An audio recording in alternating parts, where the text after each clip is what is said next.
Le codex a été réalisé, lui, au XIVe siècle, mais les romans sont antérieurs, puisque Le Chevalier au Lion est écrit entre 1175 et 1180. Et L'Âtre périlleux, qui est un roman anonyme, est écrit à la fin du premier tiers du XIIIe siècle. Ces deux romans ont été rassemblés donc dans ce manuscrit au XIVe siècle, et dans l'ordre qui n'est pas l'ordre de la composition, puisque le roman consacré à Gauvin vient avant celui consacré à Yvain.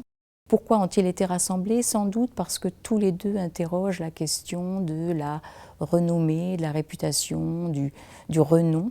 Gauvin est un chevalier qui, précisément, a une réputation extraordinaire. Toutes les demoiselles du royaume sont amoureuses de lui sans l'avoir jamais vu, et toutes vantent évidemment à leurs amis respectifs la prouesse et la courtoisie de Gauvin, ce qui lui vaut d'être presque tué par des chevaliers jaloux de sa renommée.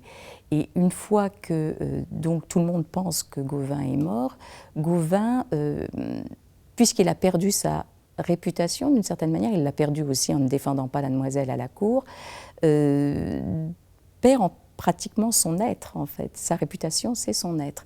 Et à partir de ce moment-là, du reste, il va prendre un surnom, Sylle sans nom, le chevalier sans nom.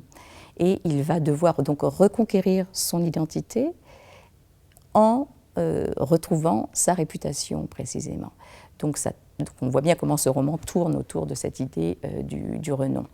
Quant à Yvain, on voit que c'est un parcours un peu similaire, puisque lui était un chevalier très honorable, avec une réputation évidemment très grande à la cour du roi, mais il met au service, comme je le disais, il met au service de la vaine gloire. Enfin, il met sa prouesse au service de la vaine gloire. Et quand il perd son épouse, il comprend en fait qu'il a précisément mal usé de sa vaillance, et il va la mettre cette fois au service donc des jeunes filles en détresse. Et il le fait précisément à partir du moment où il a rencontré le lion. Et rencontrer le lion et prendre la défense du lion était le signe de son progrès spirituel en quelque sorte, puisqu'il a compris la notion abstraite que le lion en fait symbolisait. Le lion est du côté du bon et du bien, et donc il va acquérir de cette manière un surnom qui est comme une espèce de surplus d'être. On voit comment Gauvin, lui, a perdu son être d'une certaine manière. Yvain, lui, gagne en fait quelque chose, mais on voit quand même comment les deux romans tournent autour de cette question de la réputation, du nom, de la renommée et de l'accord entre l'être profond du chevalier, sa prouesse, et le renom qu'il peut avoir. On ne sait pas grand-chose du commanditaire, du scribe ou de l'enlumineur de ce manuscrit. Il s'agit d'un manuscrit produit en Flandre dans la première moitié du XIVe siècle. Mais le style est trop original pour être rattaché à une école. Le cycle d'enluminure est tout à fait original et sans équivalent dans la littérature vernaculaire. Il n'y a qu'un seul enlumineur qui propose un style original, il propose une lecture personnelle du roman. C'est quelqu'un qui a lu, compris Chrétien III et qui veut nous en donner une lecture psychologique. Il s'intéresse aux règles de courtoisie et aux sentiments humains.